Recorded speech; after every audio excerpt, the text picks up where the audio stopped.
Almost every month, there's a doctor suiciding in the UK. And this is something surprised me and shocked me at the same time. There is nothing to support doctors going through these thoughts. No organization helping doctors, stepping in when someone is really at this verge of committing suicide. I was the lead of the department. I would help everyone. I would say yes to everything. I was getting results every month.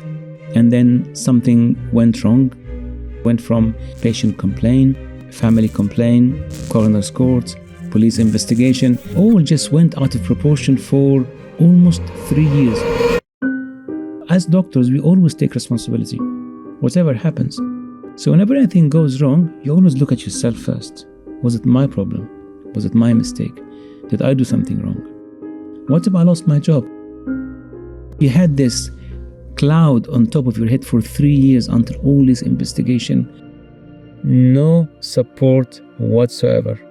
I can't just go through the experience and be quiet about it. I have to help every doctor I can on how not to fall in the same mistake I've fallen in. You keep saying you improve yourself, but could the system have done something better? Are you happy to continue this conversation?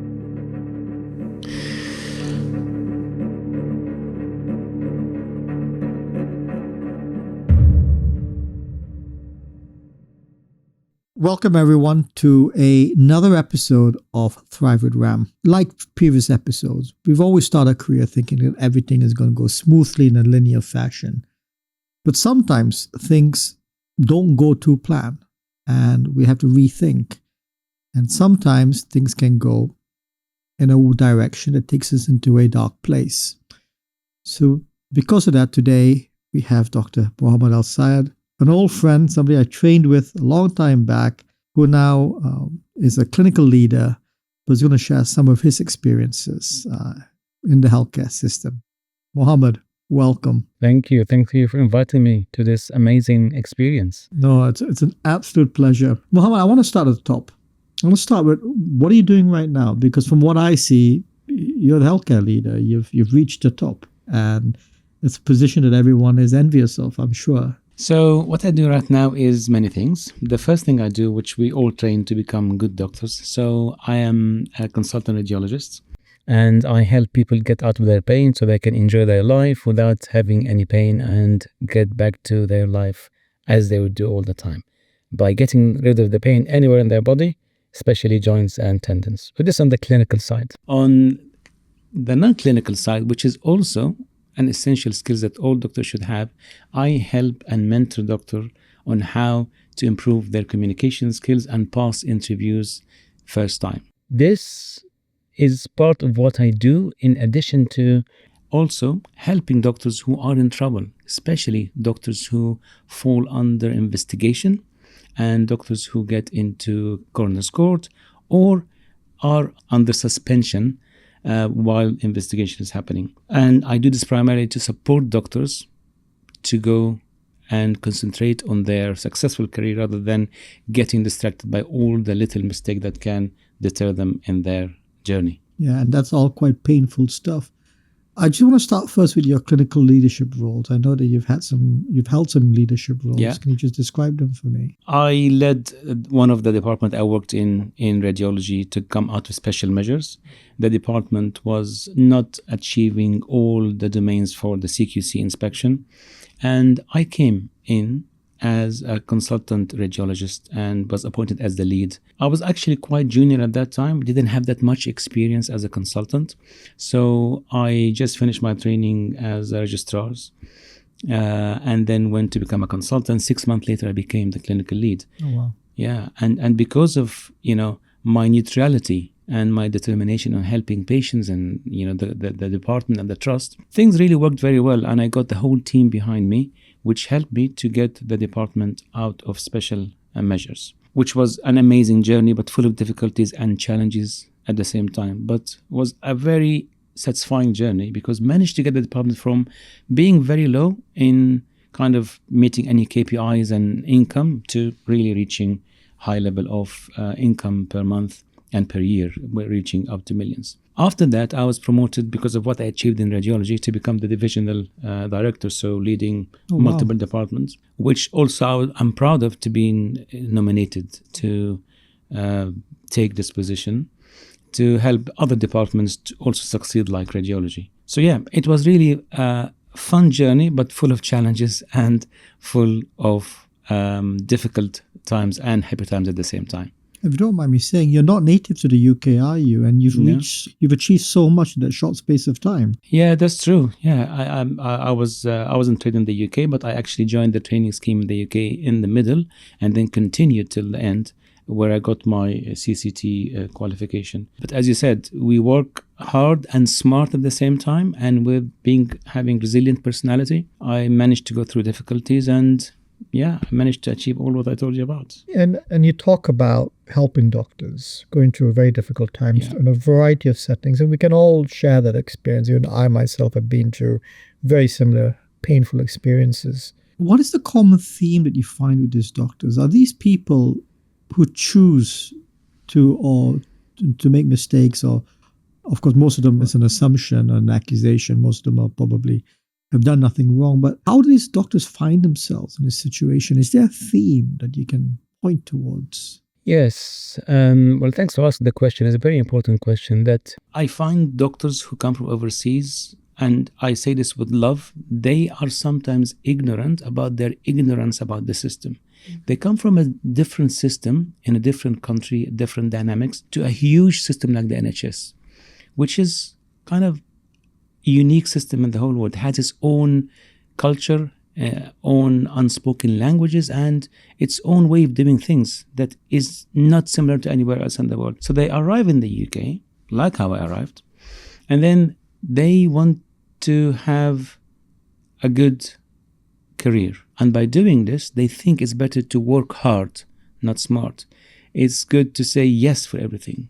It's good to be a hero. They try to say yes to everyone and please everyone and step in whenever there is any shortage. And this is what I find a common theme. And one other theme I find as well is they accept things to be pushed on them without saying no. They made all this journey and they think, or maybe they believe, that if they said no, it's going to compromise their position and their progression.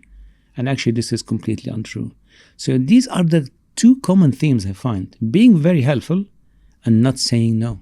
Well, a recent GMC survey, I think we all know, there's a higher proportion of international medical graduates always under investigation compared to locally born graduates or trained graduates. And the second thing is, the NHS is wholly supported, not wholly supported, but is a high proportion supported by foreign trained doctors and nurses and staff. And the NHS is diverse. It welcomes everyone from around the world. And a lot of people aspire to work in the NHS. Absolutely. But what is the NHS doing then? If it knows that we have a lot of doctors and nurses and again, people I work with, radiographers, who are part and essential to the workforce of this country, what is the NHS doing? Or what should it do?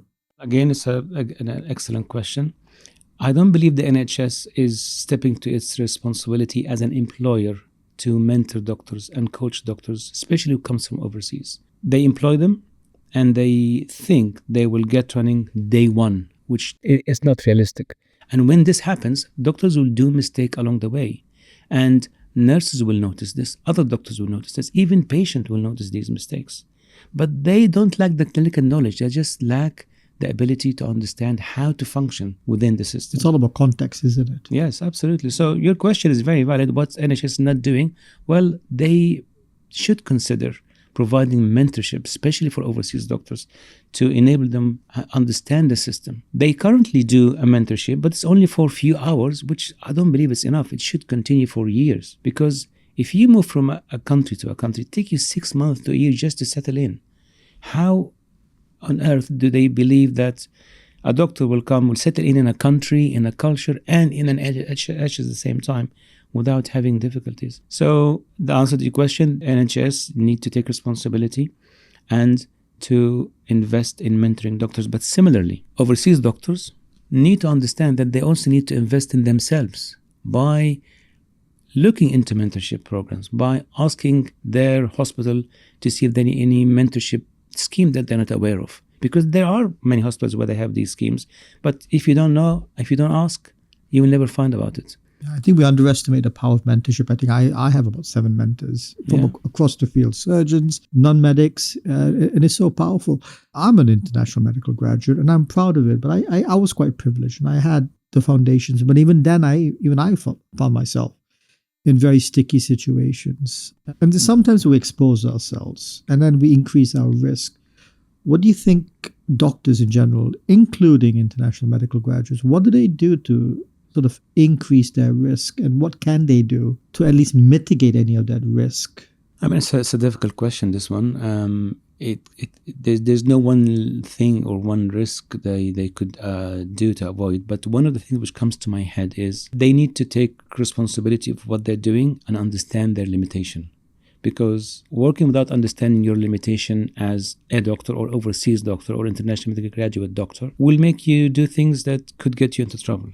So understanding your limitation, understanding when to ask for help, understanding when to say no with confidence without really feeling that you're going to get in trouble because you just said no is one of the things. If you said one thing, I would say they should start with this. Knowing the boundaries, setting limitation, and know when to say no. If they get the problems, they all have Crown indemnity, so they're all fully protected, aren't they? No. Well, the NHS doesn't cover everything. And at the same time, from experience working as a clinical lead and divisional director, sometimes you find that the NHS indemnity doesn't really cover you, especially if you work in a trust where they have some struggles. They may actually sometimes sacrifice the doctor, sadly. They may sacrifice the doctor just to avoid paying a lump sum or going into litigation. If they think this doctor has made something wrong. So it's not going to protect you. If you have done something wrong or even haven't done something wrong, but the intention is to sacrifice you as a doctor. And how about if the trust investigates you? The same. If the trust investigates you, it means they are not going to support you. So you're going to be on your own. So if you don't have private medical indemnity, which I really encourage and urge every single doctor to have one, don't think that NHS indemnity is enough. You need to have your own private indemnity.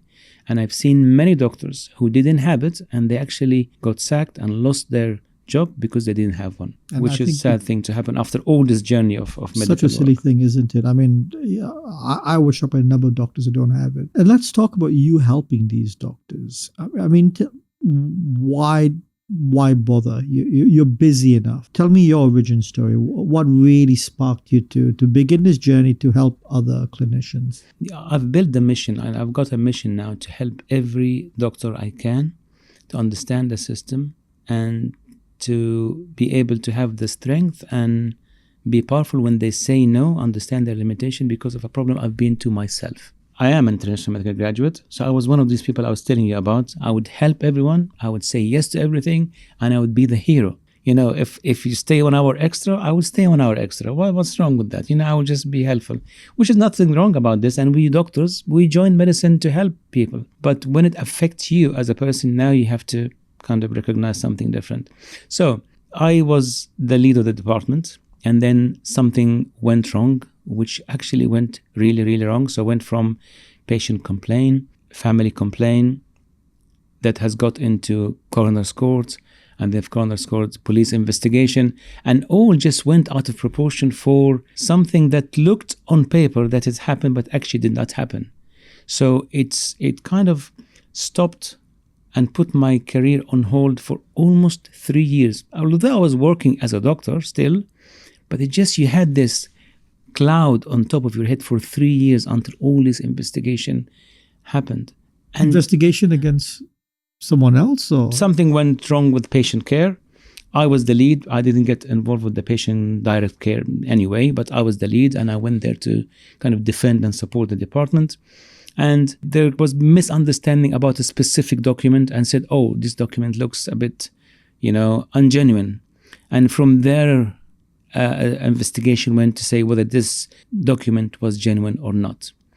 But what made it last for a long time is COVID. It came around COVID time, and cancellation and rescheduling took 3 years to go through the investigation. But it was a turning point and made me, after I came out of it, stronger, more resilient, and determined to help other people, that I can't just go through the experience and be quiet about it. I have to try to help every single doctor I see and educate them and mentor them and coach them on how not to fall in the same mistake I've fallen in. And it was a turning point. At that time, you felt helpless. I was fearing losing my GMC registration. I didn't know the outcome, didn't know the system even. There was no support from anywhere. And if I didn't have my private indemnity insurance, honestly, I may have lost my job by now, which is scary things to happen, because now I'm still working. But if I didn't have the indemnity, I would have lost it. Imagine. And some people even lose it going through this investigation, because you can't make it through this 3 years. Lots of pressure, lots of stress. You feel isolated with no support, and even No one to come and, check on you, say, are you feeling okay? So moving from the lead of the department, divisional director, having all the power in the department, till to become someone who just staying there and trying to be, avoid everyone's eyes, because you don't know how they're looking at you. But, it was a turning point, and I used it in the best way, to be honest. But I was fearful of losing the job. I still had the responsibility because I've got a family. I was fearing not to be able to provide. It was really, really down moment. So you went into a department, turned it around. Yes. Became a divisional director. And even though you were not involved directly with patient care, solely because of the responsibility of the role you had, you were then implicated in something that challenged Correct. your integrity. Correct. And your professionalism. And that took 3 years. Just because you were there. Yes. That 3 years, talk to me about those 3 years. How did you get through it? Where did you find strength? It was hard to go through these 3 years because, as I said, I felt so low. Sometimes you'd have thoughts that I never imagined in my life I would have it. Like suicidal thoughts, for example. But it was that extent. It was that, I was fearing losing my job, my registration. We made all this journey from where we came from to come to a new life, to start a new life, and then you losing all this with your family, with your commitments and embarrassment. So it was really a big thing. And I actually went on online forums to seek help for suicidal thoughts for doctors. And this is something surprised me and shocked me at the same time. There is nothing to support doctors going through these thoughts. And all what you find is the outcome of doctors going through investigation or police investigation or whatever investigation they're under. There are two outcomes for most of them: losing their job or their suicide. But why there's no organization helping doctors, stepping in when someone is really at this verge of committing suicide? So this really was the dominant thing, it felt low, couldn't do anything, helpless, no one is offering support, and having this, awful suicidal thought that I've never thought I would have her in my life.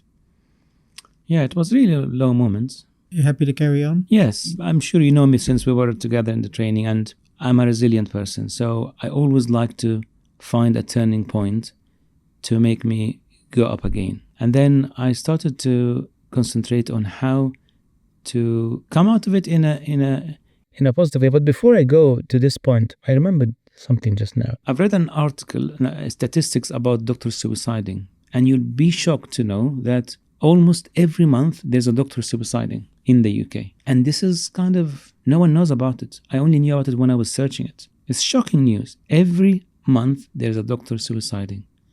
No one is doing anything about it. Yeah, we hear about it. We talk about it, but we're not really actioning it. Are you happy to continue this conversation? Yeah, of course. Yeah, no, thanks for asking. You've shared some really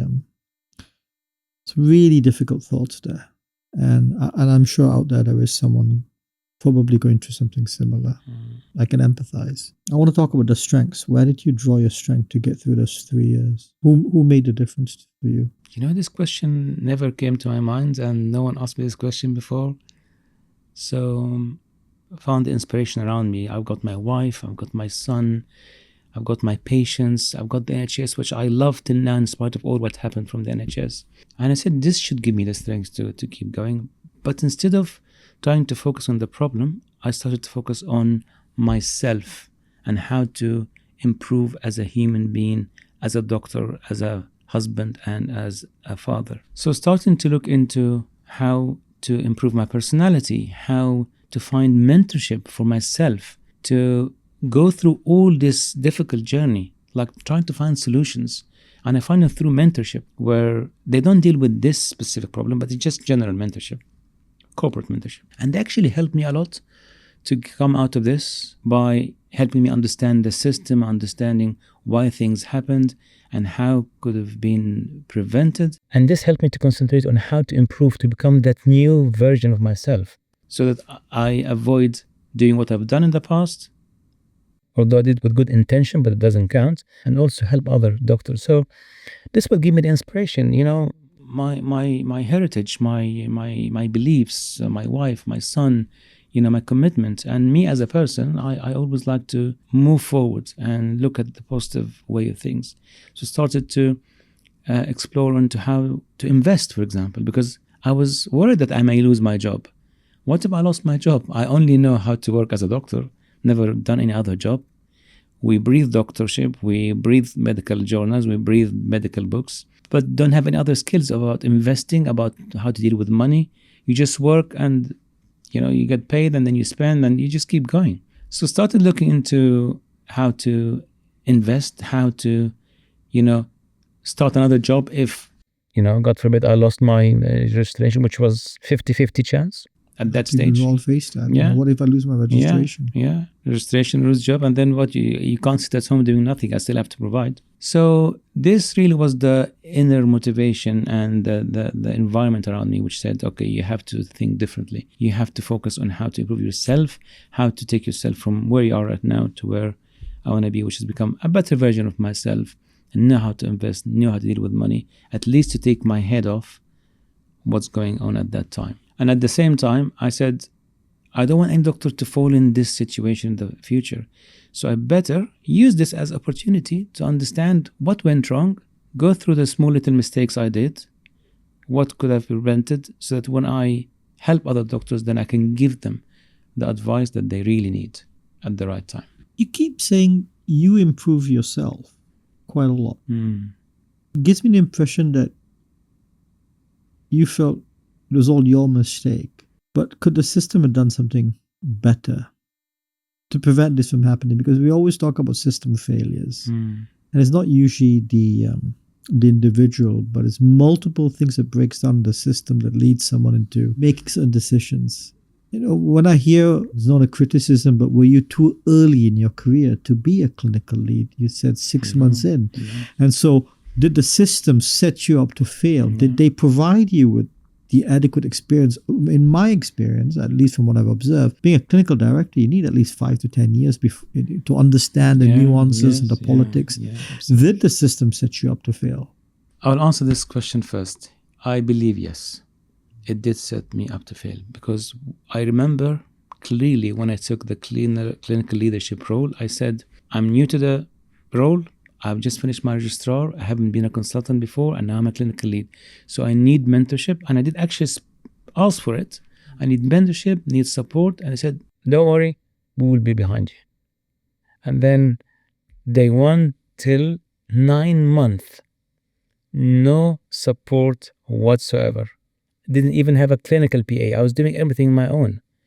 I just told you, crazy hours from 7 a.m. to 11 p.m. I was working like, I don't know how to describe myself, but You're close to burnout at least. Yes, but I was enjoying it. That's the thing. You're I was driven enjoying by that energy. Enjoying the results. I was getting results every month. Every month, there's something new happening. It's an addiction, in a sense, an addiction to that success, isn't it? You could call it addiction. Because you need that. But so I was set to fail. The answer your question about setting fail. You ask another question. Putting myself as a blame or improving myself. You see, as doctors, we always take responsibility. We take responsibility for our patients, for our families, for our wards, for whatever happens. So whenever anything goes wrong, you always look at yourself first. Was it my problem? Was it my mistake? Did I do something wrong? And this came to my mind, did I do something wrong? Was I really But ignored? victims always say that. It's usually victims of all sorts of scenarios. Usually ask, was it something that they did wrong to get into that situation? It's hard to say. As I said, I did ask for mentorship, but didn't come through. But you always look at yourself, and this is what I did. This is the initial reaction. I said, maybe it's me. Maybe it's my problem. But, I took it positively because it changed me as a person. If you look at me before this happened as a person, individual, doctor, to now, I'm a different person. And I'm proud of the version I am right now. And I was proud of the version I was that time. But with understanding my limitation, the range I need to, aspire to and where I want to be, I'm actually proud with what I've done so far. So when is the right time then for leadership? If greatness or leadership is thrust upon you? And I can remember another colleague who was made a clinical director just within, I think, 1 or 2 years of being a consultant, purely because there was a review of the department and they need to change things, and they decided that this particular radiologist would be the clinical lead. Now, as far as I know, he was successful, but there were also at the back of everyone's mind, was he ready to take on this role? Yeah. Because decision-making, leadership, it's not easy. Absolutely. It sounds great. What would you tell doctors or anyone? I believe it's a very hard question because it depends on many factors. You as a person, how ready you are, what's your personality, what's the training you've had, and the support you have. So if you have all this together, I believe, difficult to say you have to wait 3 to 5 years to become a lead. But if you have all this available, you could start straight away. So I started straight away. I had no experience. I had no clinical managerial, and I managed to get results. So imagine if I had a bit of support and a bit of backing up, I think would have done better. As far as you've got a vision as a doctor or as an individual, you've got a mission, which is clear. You've got understanding of your own limitation and understand the dynamic and the politics around you. And more importantly, and this is the most important, to be politically savvy, is to get people around you to support you. I think you could start anytime. As far as you have all this vision, mission, understanding of the system, and get people around you to support you. I think assertiveness is key, isn't it? We're all going to be facing this decision. I remember applying for a job, and for that job to happen, I had 4 criteria that needed to be fulfilled. Fortunately, I had a very pragmatic clinical director who saw what I wanted. It had to be a win-win for everyone. But what I'm getting from you is, when these opportunities arise, we need to be assertive. We need to draw those lines in the sand. We need to have those safeguards in place to make sure this can be done, this can be delivered, providing, as you said, we need these safeguards in place to allow me to thrive, allow me to serve. If these are not in place, don't do it. Then we need to review it or don't do it. Yeah, absolutely. Which is part of understanding our own limitation. Again, it takes us back to understanding our own limitation. Don't think you're going to be a hero saving anything or anyone. I think as doctors, we always want to save life. We all want to save the situation. So I want to get a bit slightly personal now. Because when I was going through very similar situations, it was always, I'm a failure because I've got children, I've got a wife. All you want to do is protect them. And suddenly your integrity is questioned, your professionalism is questioned. Earlier when you said your son's a big boy now, remember when you were training as a young lad? Yes, of course. Don't mind me asking, how old is he now? When he's in his early 20s now. How did he see you when you were going through all of this? Or how did you present yourself to him? If you don't mind me asking. Yeah, so this is an interesting question. So I actually, and I don't know if this is right or wrong, I didn't tell him anything about it. So I was going through all this suffering on my own. Even some of the facts I couldn't share with my wife. And how old was your son when this was all happening? At that time, he was a teenager. He was just finished his GCSEs. Okay, fine. So old enough to know something's not right. Yeah. But I said I'm not going to share it with him. Yeah. So I don't put him under stress because it was so grave. And I didn't know what's the outcome. And he was doing his exams. So I don't want to, add any stress to him. Already he's got stress on his own.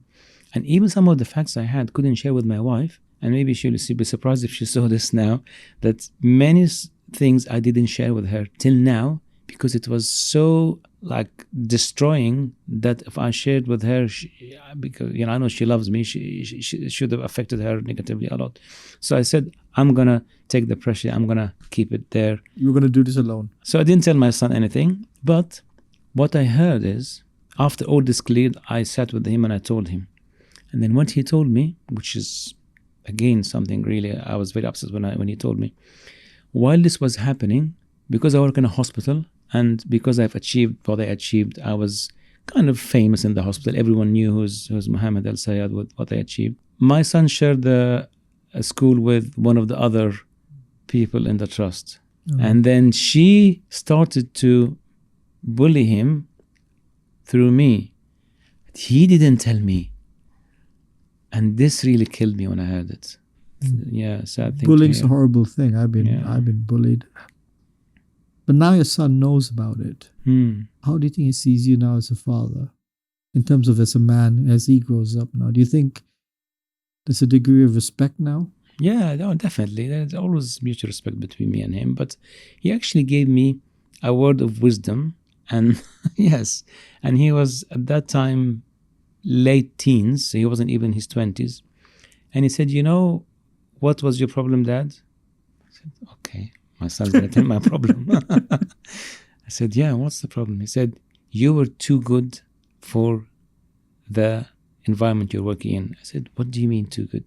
Because for me, so my son was born and bred here, so he knows the system, the culture even more than me. So what do you mean? Too good, good is good. I said, no, too good is bad. Okay? I said, what do you mean? And he said, if you're too good in a place where people are mediocre, semi-mediocre, they don't work hard, and you work very hard, you are showing and exposing the gap. And when you expose the gap, you create enemies. And when you create enemies, no one will support you. And then as if he just opened... That's true wisdom, isn't it? Yeah, he got the curtain of the window so I could see the lights, like a chandelier coming to my eyes with the lights on what was happened. This is exactly what happened. So I was working hard, doing stuff.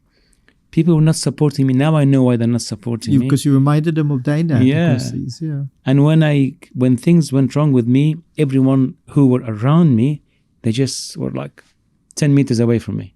And I was on my own. Me and my son have got a mutual respect relation.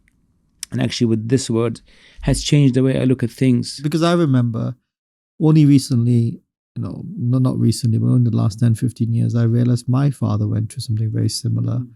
Character assassinations and all sorts. And I wasn't privy to it. All I knew was he worked hard to make sure to pay for my school. Yeah. And only when I found out he had problems paying tax bills and he was having all these issues. And only now, the respect, the admiration of what it truly is to be a father or a parent. Yeah. And I am sure your son, 20, 30 years from now, when he's a father, he will look back and said, that's the standards that I have to be. It's good to say that that's the standard I have to be. But was I setting a good standard for my son as a father working all these crazy hours? Sometimes I question myself, what message was I giving him? There is no blueprint to being a parent. There's no blueprint. It's easy in hindsight to say, I should not have done that. But hindsight's wonderful, isn't it? Yes, that's true.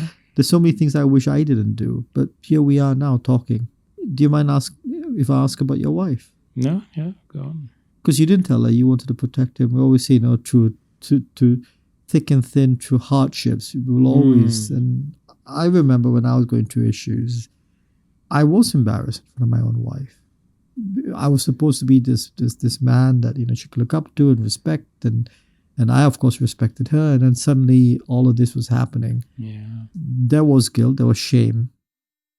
Is that something that you felt and for not telling her? I was more worried about her emotions, knowing a lot and protecting her, than feeling ashamed, because I was certain in my situation that I didn't do anything wrong. It is just a technical error or admin error that has led to all these things escalating, and maybe lack of communication. Maybe something we'll talk about the communication style I had at that time and the communication style I have currently.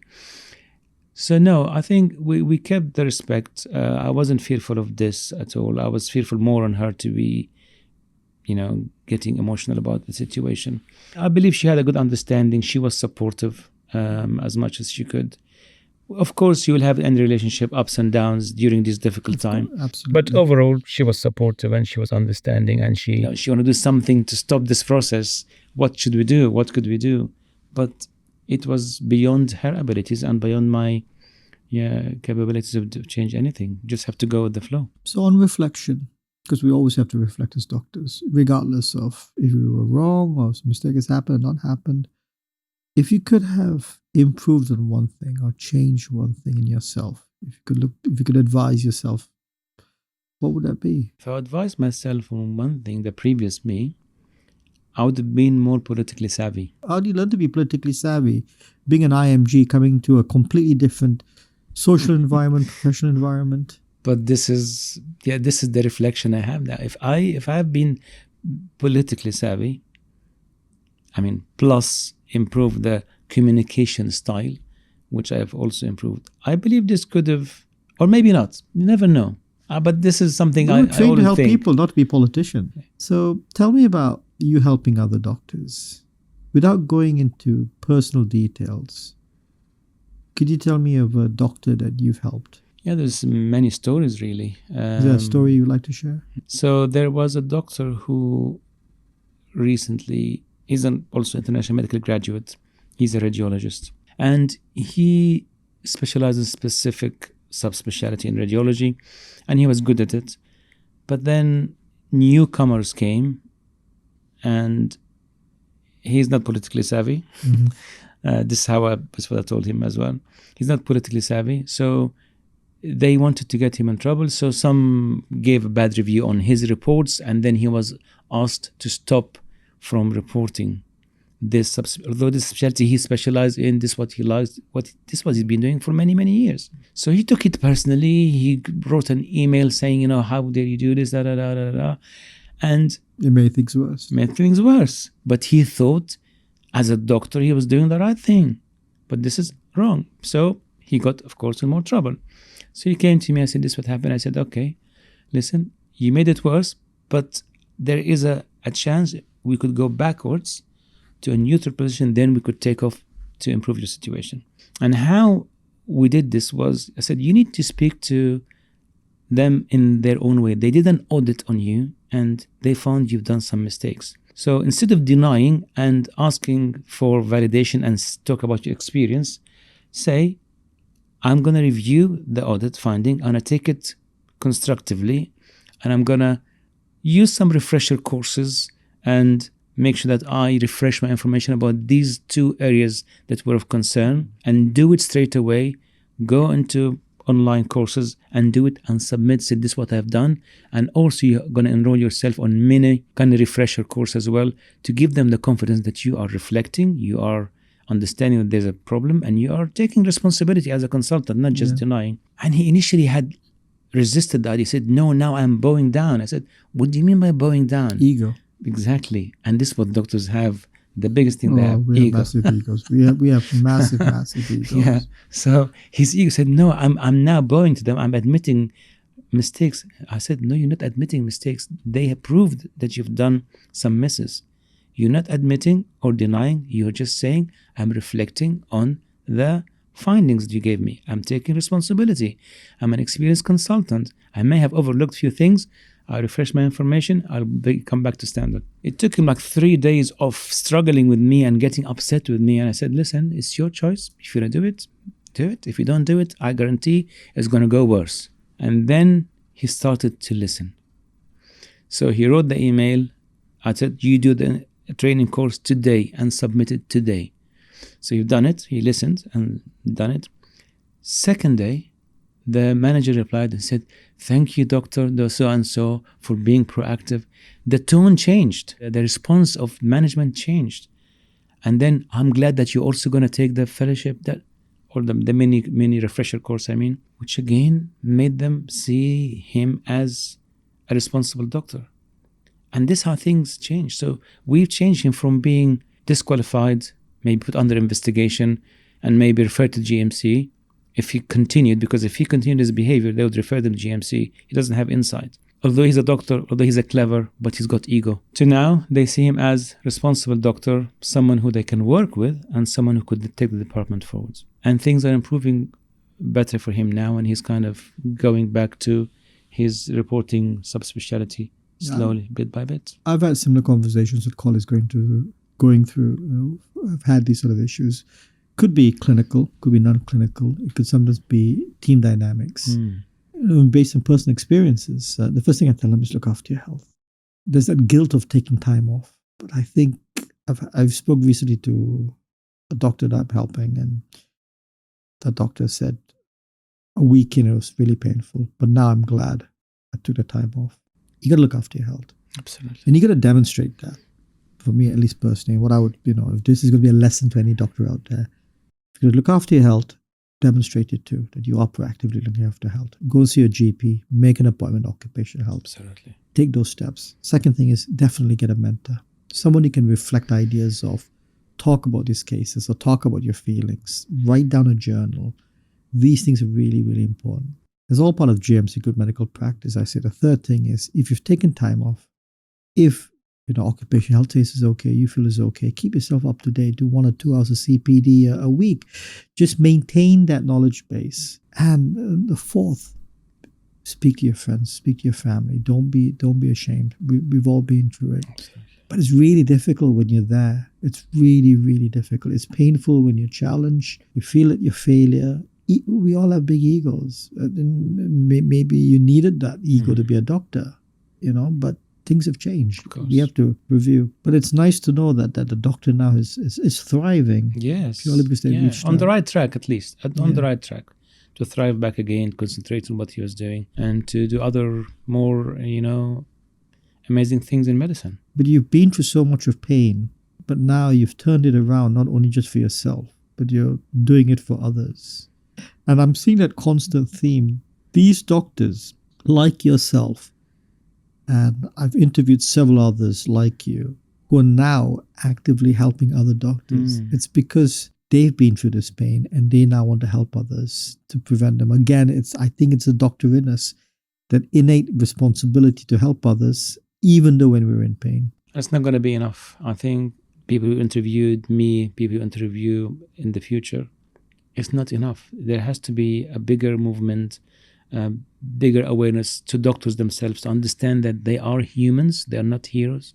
The reason I'm saying this is we are in 2026, and in 2025 there was this story about a doctor who suicided by jumping off a cliff from somewhere near Scotland. I can't remember exactly the place, but he was a British-born doctor, cardiologist. He lifted the whole department on his own because he thought he was a hero, because he is a doctor.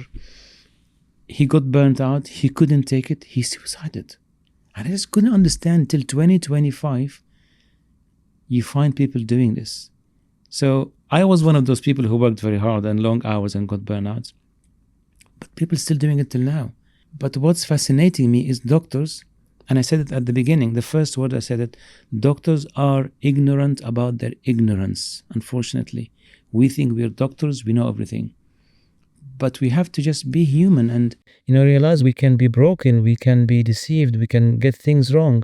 It's not a problem, or actually it's okay to ask for help and okay to reflect and sit back and change direction. My dream is to, and we talked about this earlier, is to have a retreat for doctors where doctors could go there And just talk freely. and relieve stress and discuss their own problems and own achievements in a healthy forum with like-minded people. Community. Yeah, community. And this is actually what I've started to create now, because it's difficult to create in a face-to-face community now. I created a community on a platform called School. I don't know if you're aware of it. It's a platform on School where you connect like-minded people to talk about difficulties, support group, challenges, celebrate wins, celebrate achievement, talk about challenges and how to overcome it.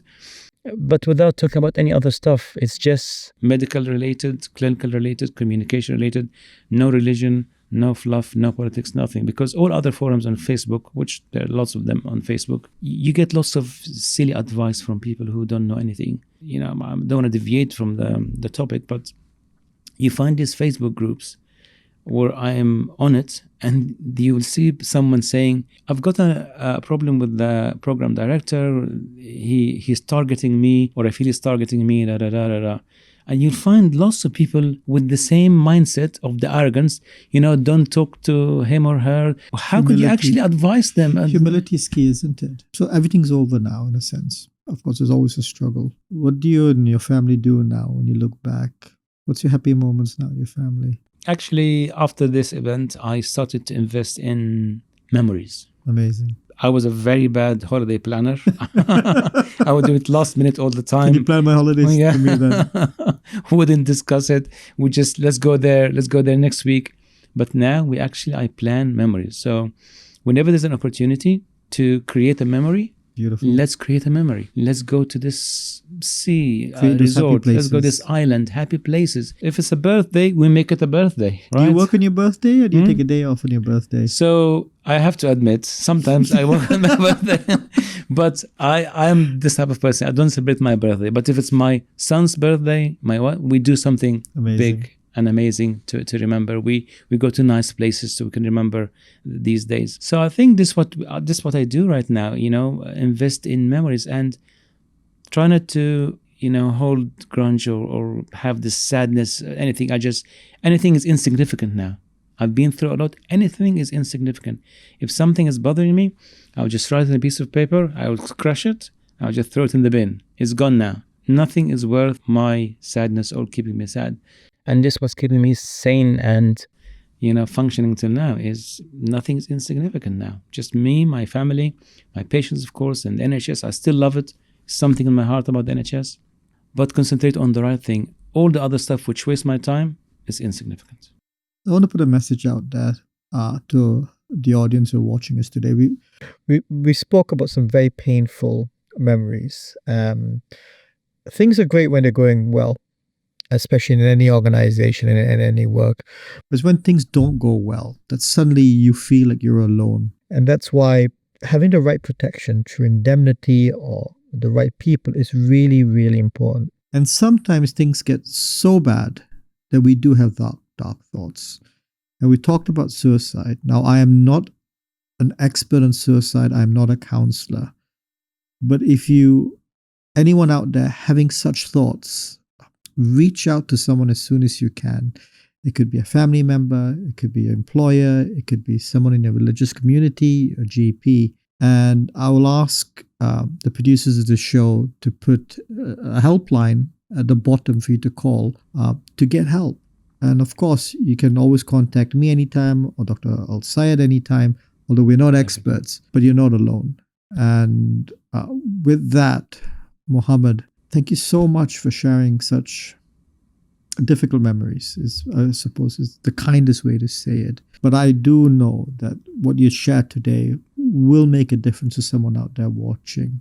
And I can only applaud you for your courage, your bravery, going through all of this, and your openness to share it with us.